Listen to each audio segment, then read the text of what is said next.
semuanya, kembali lagi di video pembelajaran Survei Angkatan Kerja Nasional bersama saya Diah Asrianda. Pada video kali ini kita akan belajar mengenai klasifikasi baku lapangan usaha Indonesia atau KBLI dan klasifikasi baku Jabatan Indonesia atau KBJI. Apa itu KBLI? KBLI atau Klasifikasi Baku Lapangan Usaha Indonesia merupakan klasifikasi aktivitas ekonomi Indonesia yang menghasilkan barang maupun jasa berdasarkan lapangan usaha.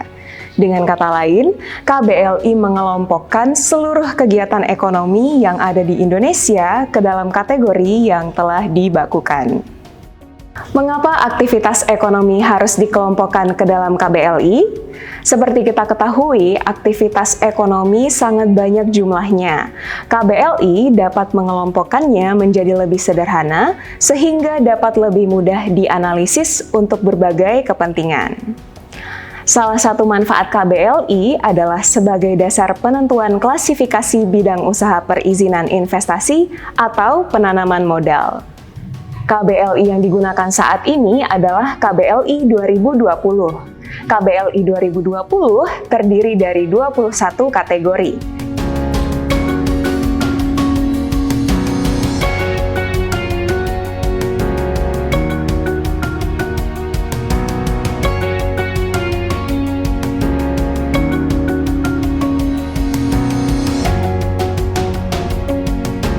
Nah, selain KBLI, kita juga mengenal istilah KBJI. Apa itu KBJI? Apa bedanya dengan KBLI? KBJI atau Klasifikasi Baku Jabatan Indonesia merupakan pengelompokan jenis jabatan berdasarkan tingkat keahlian dari pekerja. Pada KBJI, yang dikelompokkan adalah jabatan dari pekerja seperti manajer dan teknisi. Sedangkan KBLI mengelompokkan aktivitas ekonominya. Lalu, mengapa jabatan pekerjaan harus dikelompokkan ke dalam KBJI? Seperti kita ketahui, ada begitu banyak profesi pekerjaan.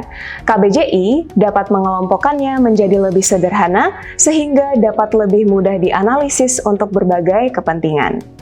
Di antaranya adalah sebagai sistem referensi standar klasifikasi jabatan yang dapat digunakan oleh instansi pemerintah, perusahaan swasta, asosiasi profesi, atau lembaga lain. KBJI yang saat ini digunakan adalah KBJI 2014. KBJI 2014 terdiri dari 10 golongan pokok. Nah, setelah kita mengetahui definisi dan kegunaan KBLI dan KBJI, lalu bagaimana cara menentukan kode KBLI dan KBJI? Pada Sakernas, kode KBLI dan KBJI ditentukan oleh isian pertanyaan 11A sampai 11C. Namun dalam penentuan kode KBLI dan KBJI, terkadang tidak terlepas dari status pekerjaan responden pada rincian 12A.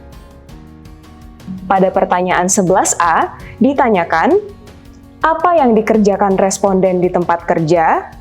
Pada pertanyaan 11B, ditanyakan, apa yang diproduksi atau dihasilkan atau dijual atau dilayani dari pekerjaan atau kegiatan usaha responden? Pada pertanyaan 11C, ditanyakan, bergerak di bidang apakah usaha atau perusahaan atau kantor tempat responden bekerja? Adapun pada rincian 12A, ditanyakan status responden pada pekerjaan utamanya. Nah, sampai di sini sudah cukup paham ya teman-teman?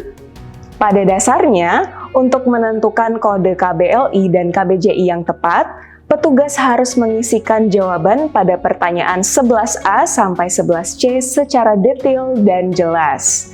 Selanjutnya, untuk menambah pemahaman teman-teman semua, kita lihat contoh berikut ya. Responden bernama Pak Didi bekerja di PT Untung Terus. Perusahaan tersebut memproduksi mie instan dengan merek Indomud. Di perusahaan itu, Pak Didi bekerja sebagai sopir truk yang bermuatan mie instan. Lalu, bagaimana cara pengisiannya? Dari keterangan tersebut, kita dapat mengisikan pertanyaan 11A dengan isian mengemudi mobil truk yang berisi produk mie instan. Lalu, pada pertanyaan 11B dapat diisikan mie instan. Selanjutnya, pada pertanyaan 11C diisikan industri pengolahan mie instan. Setelah pertanyaan 11A sampai 11C terisi, maka kita dapat mengisikan kode KBLI dan KBJI pada pertanyaan 13A dan 13B.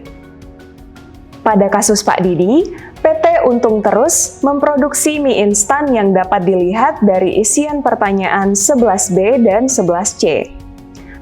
Dengan demikian, kode KBLI yang tepat adalah 10740, yaitu industri makaroni, mie, dan produk sejenisnya.